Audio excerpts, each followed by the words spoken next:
Today I am ranking all biomes in Astroneer, including the ones from the new DLC. I have selected all 42 biomes in the game and I've only left out the caves, which are very similar on every planet. So let's get started with Sylva. First we've got the forests, which are the most recognizable part of the planet. There are a lot of forests in Astroneer, but these are the first ones that you'll really see when you start up the game because Sylva is the starting planet, so they have a different kind of impact when you first go into them. However, there's not a ton of resources here and it's not a very good place to build a base. So for that I'll just put it in the meh category, even though it is pretty cool, so maybe I'll bump it up to good. I think it looks better in the good section. Next up, staying with Sylva, we've got the mountains, and this will be one of the first challenges you will have to overcome in Astroneer because they've got harder terrain. You will not have the drill mods for it, but they do hold some materials that you will need early game, so there's a lot of Astroneer learning that you do in your first playthrough through the mountains.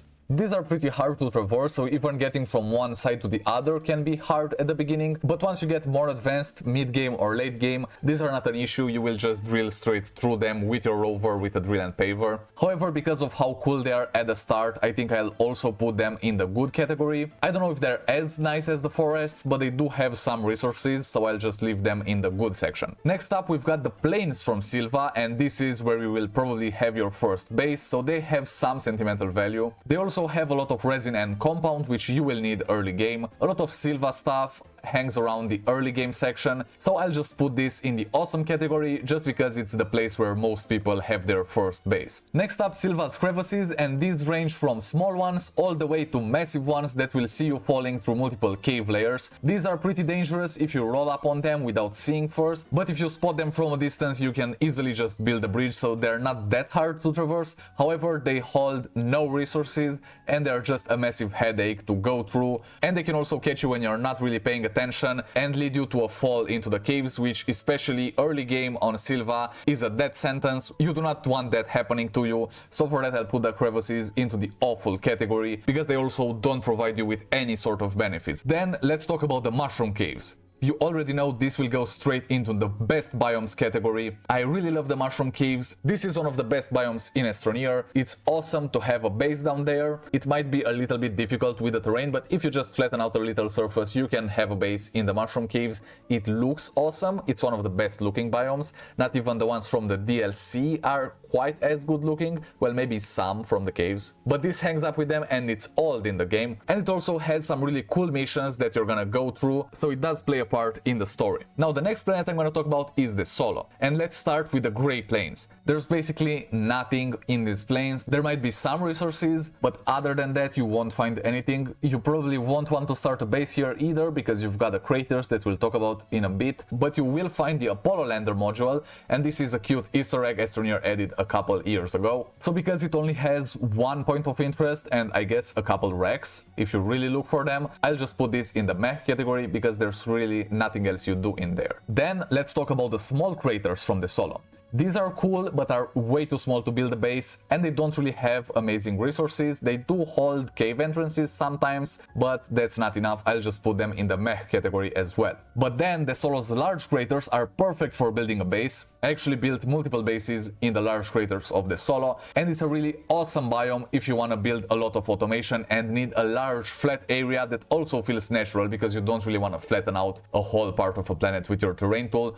This makes it look more natural and you can have a big base in it, so for that it's gonna be in the awesome section. The last biome from Desolo is the Orange Cap Mountains. These hold some resources, but they are pretty hard to traverse and otherwise have nothing special to them, so they will be in the meh section as well. And I just now realized most of Desolo is in the meh, only the large crater received the awesome treatment. Now let's move over to some more interesting stuff like Calidor, and we'll start with the Great Desert. This is a sprawling desert. It has a really cinematic feel and it does have some more advanced resources, but other than that you'll just go through it endlessly without finding anything. So I guess I'll put this in meh as well. It does have the little cacti that look really good, but we've got a lot more biomes that are much better than it, so I'll just put it in the meh section. Then let's talk about the mesas. These are definitely much better. You will find a ton of resources that you really need, and you will also find bites here, but mostly you will search this biome for the tungsten, so I guess this will be in the good category.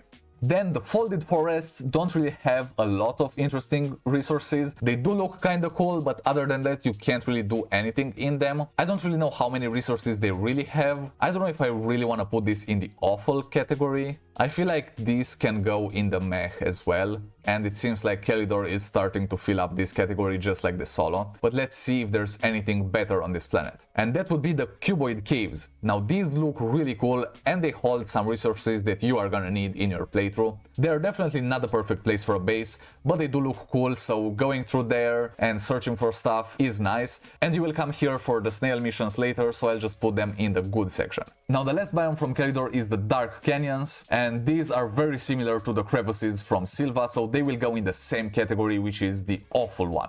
They are basically the same thing, not a lot of resources, you can just fall through them if you're not paying attention, so no benefits and a lot of risks. That's why it's awful. Next up we've got Vesania, so let's start with the bubble tree forest. This looks really cool, it's got a lot of cool plants. I don't think it's quite good enough for the awesome category, but I will put it in good. Then we've got the flower caves, which hold a ton of cool resources, especially lithium. That's probably why you will come to Vesania in the first place. They are pretty crowded, so you cannot build a base there, but because they've got all of these cool resources, I'll put them in the awesome section. This is a good place to use auto extractors and a ton of automation to get the materials that you really need, especially mid-game to late game. After that, let's talk about the snail shell slopes. These are the most recognizable part of Vesania. This is probably what you think of when you think about the planet, and they do look pretty cool. You can build a base on them, but other than that, not a ton of cool materials. For that, it's gonna be in the good section. After that, we've got the floating islands of Vesania. These have little to no resources, you cannot build anything on them, and they are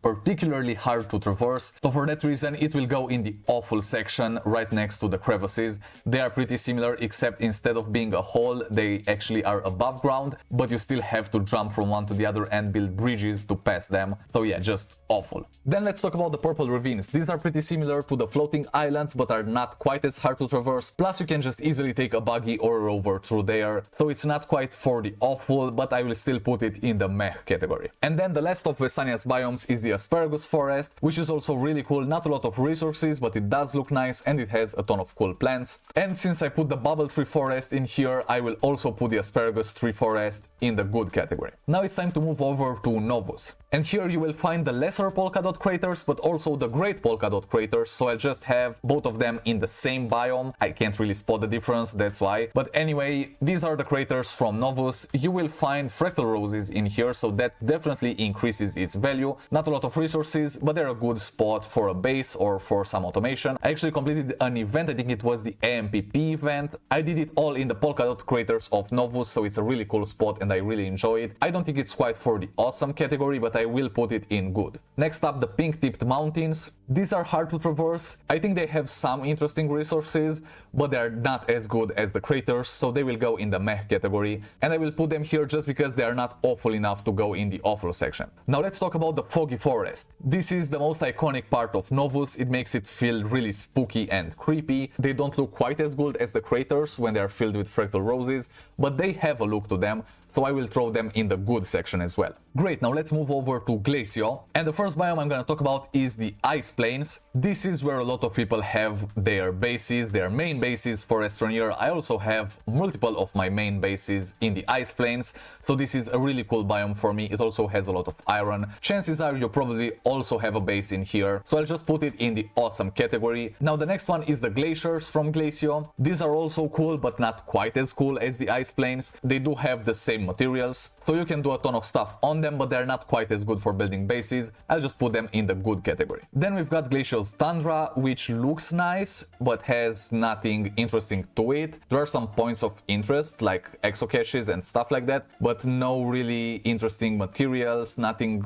exciting to do. It's not awful, because it's not filled with stuff that could lead you to your death, but it also doesn't really help you a lot, so I'll just put it in the meh category. Then we've got the Rock Garden. This place is hard to traverse, has no resources, and is just a pain in the ass to go through, so I'll just put it in the awful category. It might not be quite as awful as the others, but it is worse than all of the biomes in the meh category. And then the last from Glacio is the Mantle, which looks really cool, has some interesting materials, but basically this is all for the looks. I don't know if I can put it in the good section, I'll just leave it in the meh, but it is kinda better than the rest of these. However, I don't think it's good enough for the good category. Now let's move over to Atrox. And first up we've got the canyons. These are not cool. They aren't that hard to traverse, but they don't have a lot of resources. I don't know if they're really awful because they have the nice little glowy things that make them look nice at night. I'll just put them in the meh. I don't think this is good enough for the good. But the next one is the dunes, which is probably where you will have a base on Atrox if you do have one. I actually have a whole series where I started on Atrox and my base was in the dunes. You have a lot more resources here, but also a lot more hazards, so you'd better be careful. But most of your time on Atrox will probably be in the dunes, so I'll just put it in the good section. After that, we've got the hills, which are a little bit harder to traverse than the dunes, but they don't really have anything that special, so I'll just put them in the meh category. And after that, we need to talk about the shattered peaks. I will put this in awful. If there was a category below awful, I would put it there. It's just that bad. This is way too hard to traverse. You will have to come here for some mission. I think it's a side mission. You don't have to do it to complete the game. But that mission takes you through here and it's just awful. I did it using a hoverboard and it still was insanely hard.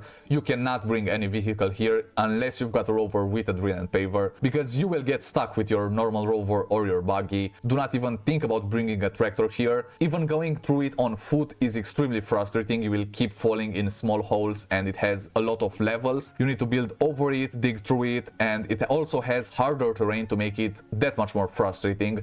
So yeah, this is definitely one for the awful section. And then the last Atrox biome is the cauldron caves, which have some cool resources, but also the cauldrons, which look kinda nice. So that's why I'll put this in the good section. Now let's talk about Aeoluz, which is the DLC planet. Don't worry if you haven't played through the DLC yet, I'm not spoiling anything here. I will just talk about the biomes and you'll just see a couple pictures of them. First of all, it's the Bullion Fields. This is where you'll start the DLC and where you'll find most of the starter materials. And this is also where you'll learn how everything works in the DLC. For that, I'll put it in the good category. To be honest, it could also go in the awesome category, just because you find out a lot of new things in it. But just for the biome without the story attached to it, I think it should stay in the good section. After that, we've got the aggregate hills, which look cool but don't really have any purpose for the story or any materials that you only find here. So for that, I'll just leave them in the meh section. After that is the Cyber Canyon, which is one of the coolest biomes in the DLC. I really like the look of it. It also has some Easter eggs and a ton of cool resources. It's pretty easy to traverse on the ground, but you can also build a bridge across it because this has 2 levels. But we've also seen this in a lot of trailers even before the DLC came out and everybody seems to like it. I will put it in the awesome section. I still don't think it's good enough to go in the best biomes category, but it definitely deserves its spot in the awesome one. After that, we've got the storm peaks. So let's start with the alpha one. This is the first storm that you will visit and also the easiest one. This is where you learn how to get the storm data and do the first part of the story. I think it's a pretty good biome, so I'll leave it in good. I know when I did the tier list video on all the Aeolus biomes, I put this in the awesome category and a lot of people disagreed with it. I kinda see why, so I'll just leave it in the good section for now. After that, we've got the Delta Storm Peaks, which is better because it has a lot more resources that you're gonna need even later game. It is kinda hard to go through it, but this biome actually divides the planet into 2 different sections, and is the only biome that ever does that in Astroneer, which I think is also pretty cool. It's really unique. So I'll put it in the awesome section. And then we've got the Zeta Storm Peaks, which is extremely hard, but you do get some resources. However, a big part of the story unfolds here. But if we are just talking about the biome itself, given how hard it really is, I'll just put it in the max section and I'll leave it here. After that, we've got the Crystal Caves, or as the developers put it, the Planet Area Cavern Recovered 22. I don't know, don't ask. This looks extremely cool. I also want to build a base down there. I think it's an awesome biome. We've seen it in a lot of trailers. It's not that hard to traverse and it has some resources. However, it is pretty barren, not a lot of points of interest, but there are these giant crystals everywhere. So for that, I think it deserves the awesome category. Next, we need to talk about the Glowing Forest Caves, or by their official name, Cave Test 016 Test B Testing WIP Test T. Yes. That's the name of this biome officially, but I'll just call it the Glowing Forest Caves. To be honest, this is one of my favorite biomes. It's definitely my favorite one from the DLC. For that, I'll put it in the best biomes category. I think it definitely deserves to be right next to the Mushroom Caves from Sylva, and I can also see the inspiration it took from the Mushroom Caves. This also has some cool resources, but it's not really about that. It's all about the looks with this biome. So yeah, this definitely deserves to be in the best biomes category. And last but not least, we've got the Nucleus from Aeolus. This this is basically the mantle, and it consists of 5 or 6 different layers. They are all glitched out with a lot of holes, and you will find a couple nuggets of Astronium from place to place. It's really hard to gather any resources here. It's got extremely hard terrain, and it's very hard to traverse. To be honest, I don't think it serves any other purpose than to be like a buffer before you reach the core. So for all those reasons, I'll just put it in the meh category. And I think that's all of them. That's all 42 biomes in Astroneer. I only put 2 in the best biomes category, and that's because these are really the best. Got a couple more in the awesome section. I think they deserve it. Most of the biomes are in the good and meh categories, and then the 5 truly awful ones are in the awful section where they deserve to stay. Now make sure to subscribe if you enjoyed this video. You can also click the like button, it helps me a lot, and go watch this video next. Cheers, Astroneers!